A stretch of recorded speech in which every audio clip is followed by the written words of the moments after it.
fourth and final day of SEC Media Days is, of course, today. And today was time for the Auburn Tigers to take the stage.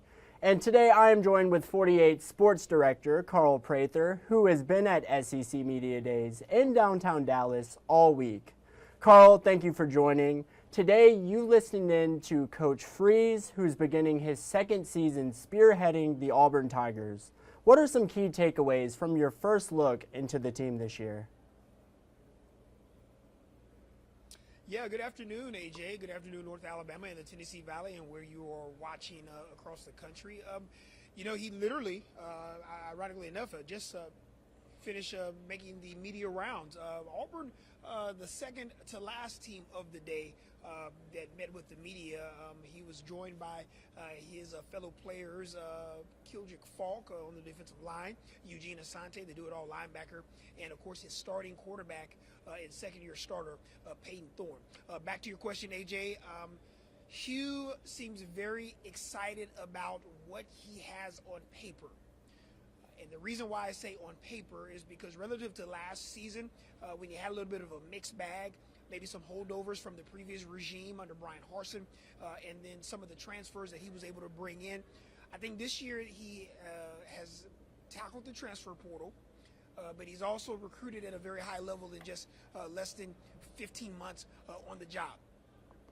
There will be some true freshmen that he will be calling upon to make an instant impact within this program. But from any indication from what he discussed with us in one of our media rooms, it appears that he's maybe witnessed enough in spring practice to believe that this team, if consistent, but more importantly, continue to project or traject at the level that they have been playing at during spring football, that this team could do some serious damage in the Southeastern Conference. Now, as I mentioned, there are some true freshmen that he is going to be calling upon, along with the continued progression of his quarterback, Peyton Thorne. But with all of that said, I would say if I could give it one word from Hugh Freeze regarding his team is optimism. And I think that showed a lot from him, along with the three players that joined him here in Dallas, Texas.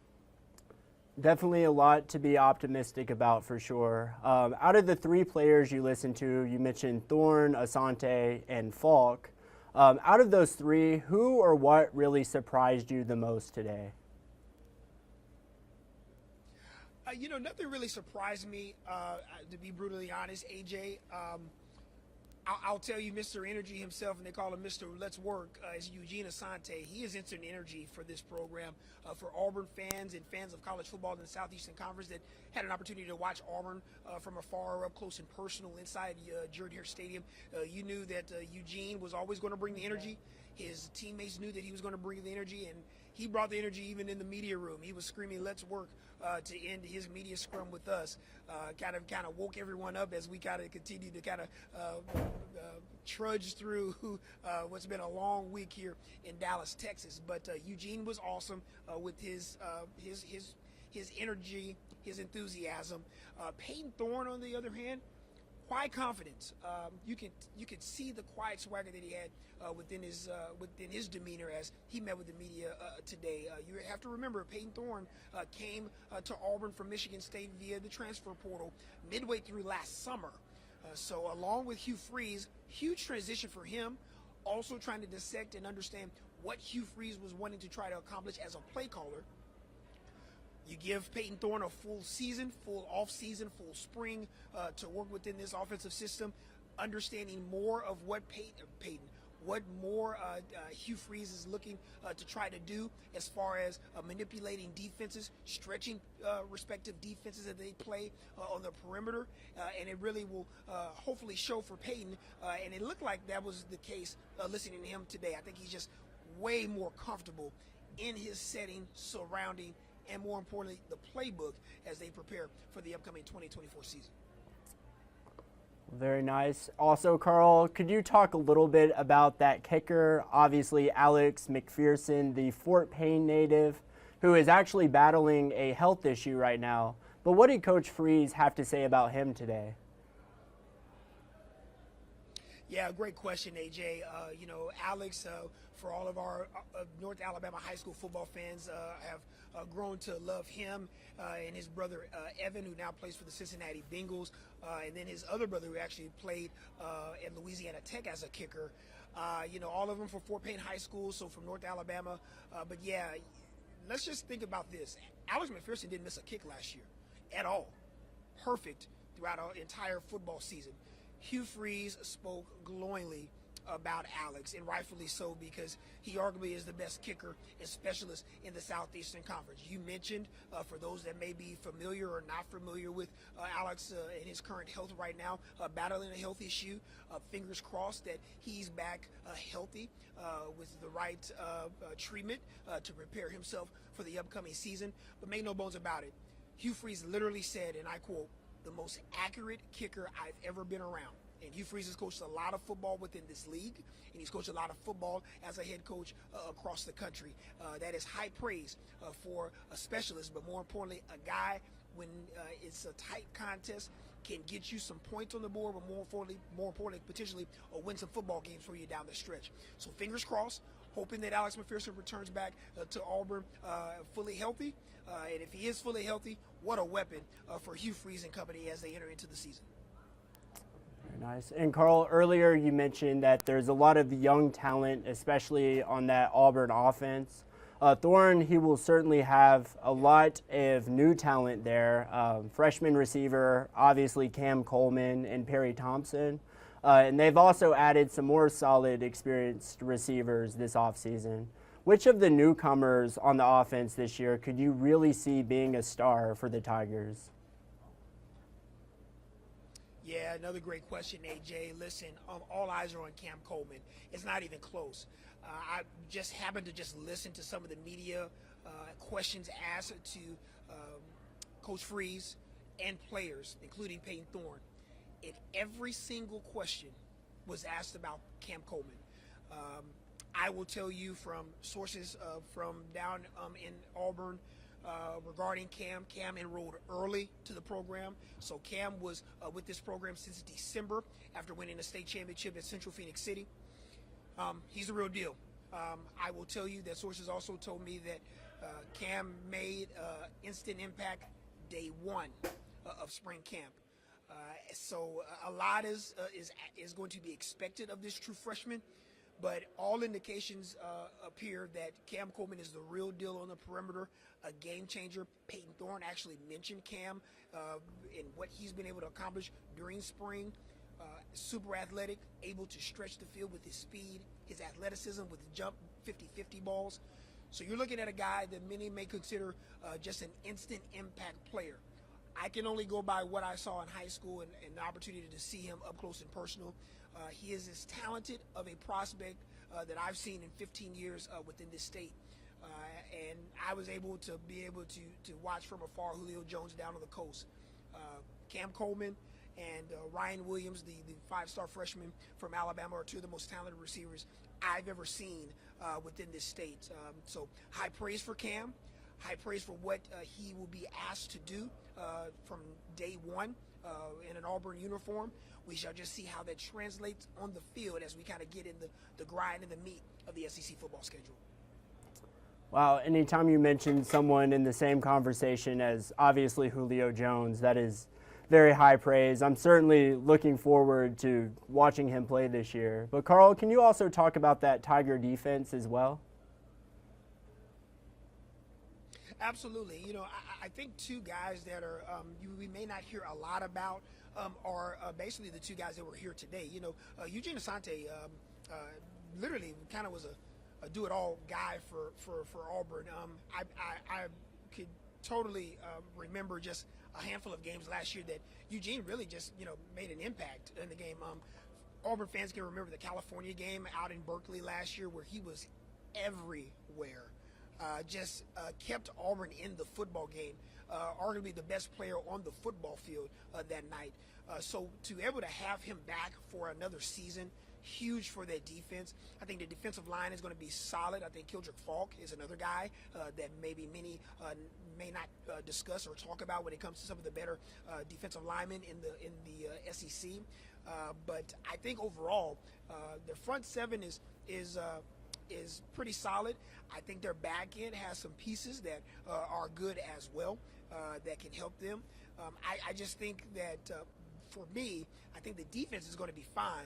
I think ultimately you're going to see ultimately what the offense can be able to do. The offense can be able to score and manufacture offense and score points. Obviously, that's the name of the game, but manufacture offense. When I say manufacture offense, AJ, I'm talking about, scoring points is one thing, but being able to move the chains and be able to have positive net gains per down and not having to struggle when you are on offense and continually having three and outs and not having the consistency needed to move down the field is going to be key. So I think the defense is going to be fine. I think that, for me, is not the biggest concern. I think the 11 on the other side of the football will be the biggest issue for Auburn as they head into this upcoming season.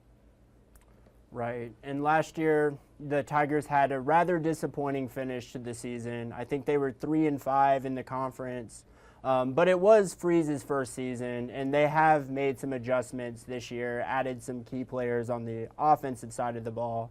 But what do you think Freeze and the Tigers need to improve on the most this year in order to become the contenders that they want to be?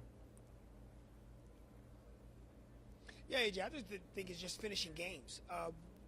Auburn fans vividly remember last year. You think about this, 6 wins a year ago. You lose to New Mexico State at home. You give up a 4th and 31 against Alabama in the Iron Bowl. You lose on a final drive from Georgia. So you add all of that up, that's 9 wins in Hugh Freeze's first year. You have to find ways to finish games.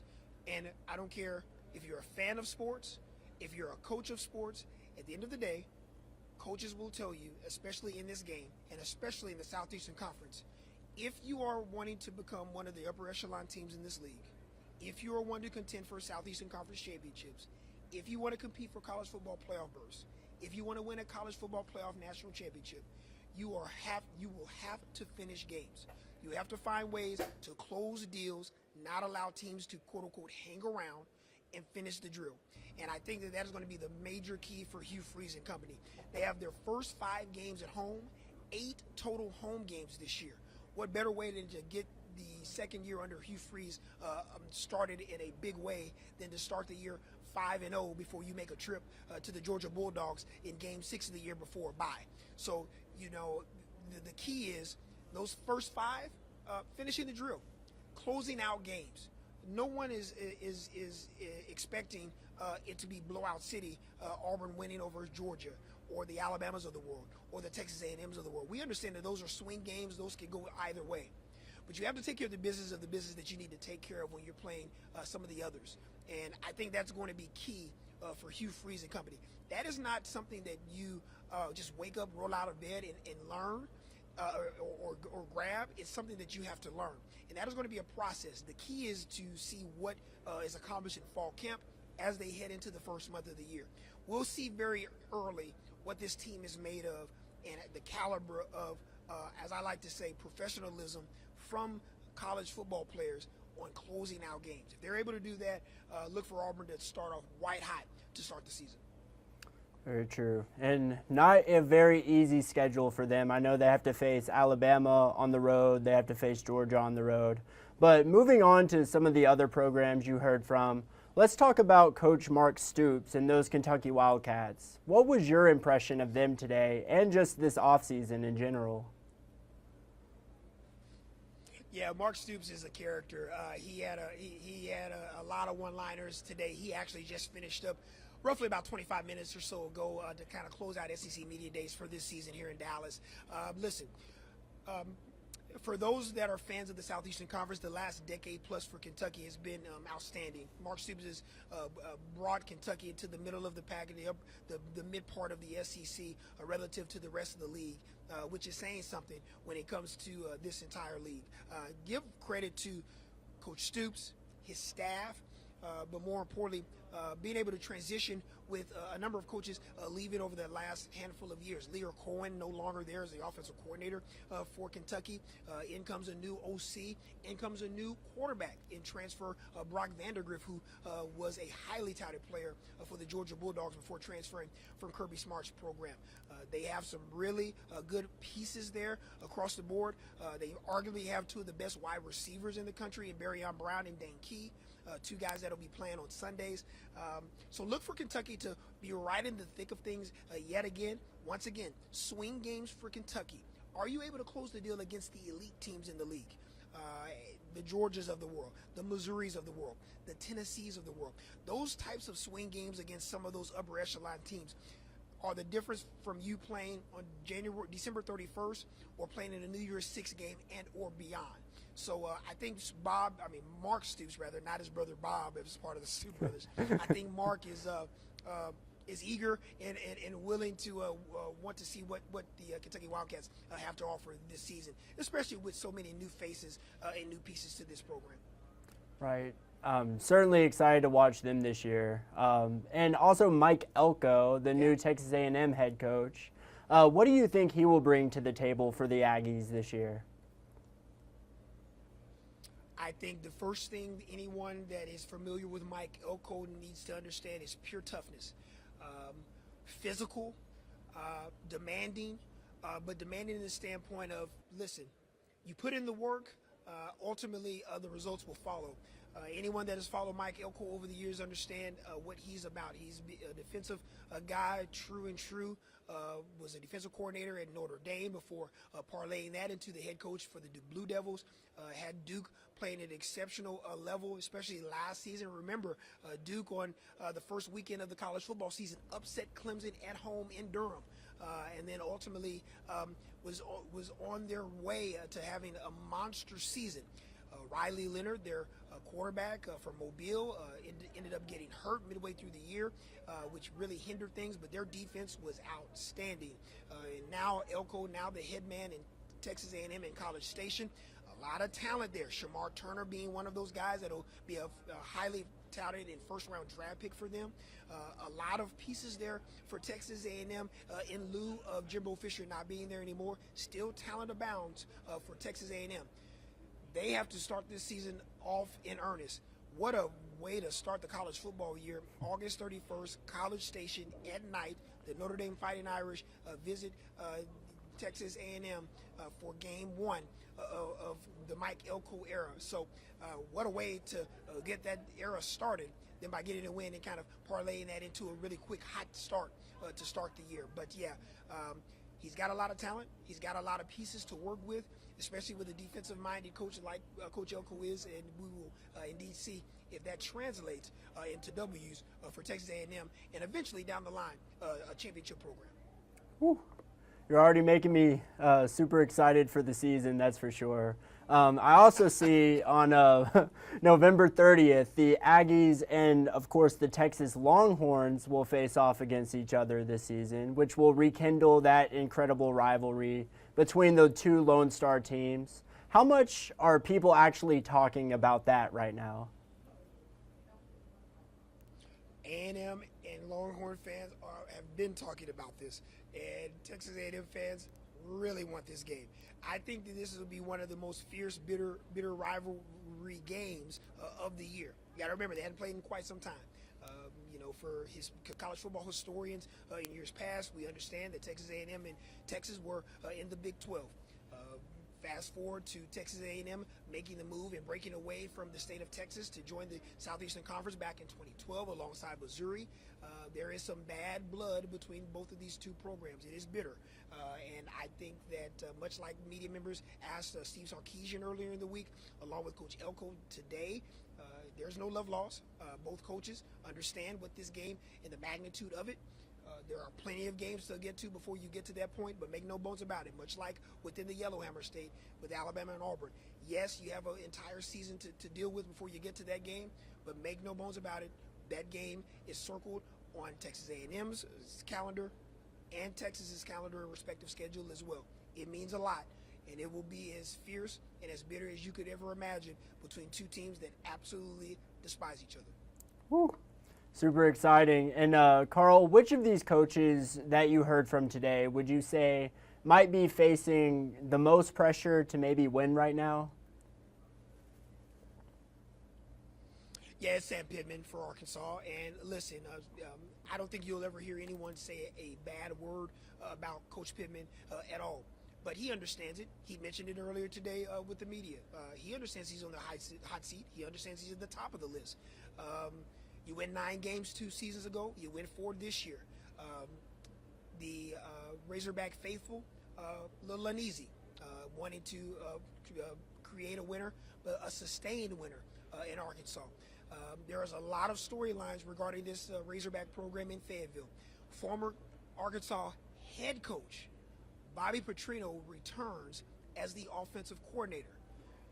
Haven't heard that in maybe ever in my life, to have a former sitting head coach for a program now join the program in lieu of the current head coach on the hot seat.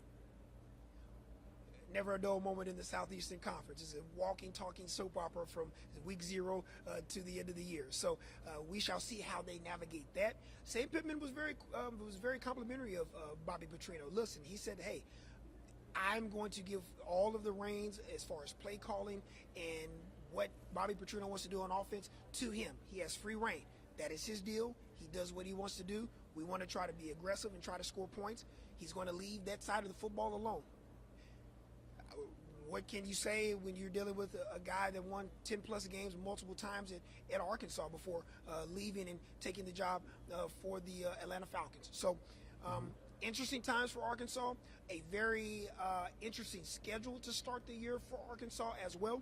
I think a hot start for college football fans for Coach Pittman will be paramount in order for him to kind of keep those proverbial hot seat chatter at bay.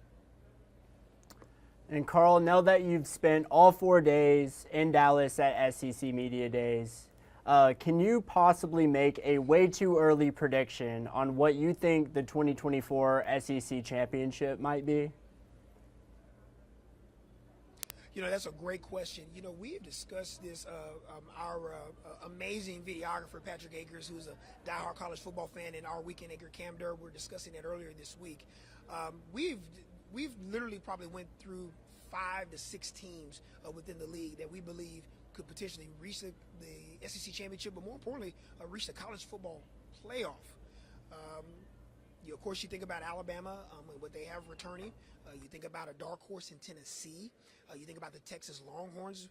Steve Sarkisian mentioned it earlier this week that this is the most talented team he's had on the 40 acres since he's been head coach.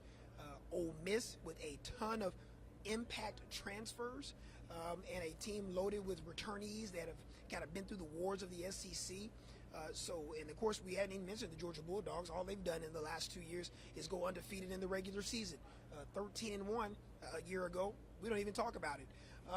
So I will ultimately say, if I could go right now, knee-jerk reaction, instant analysis, I'll say there'll be 2 of these 3 teams in it.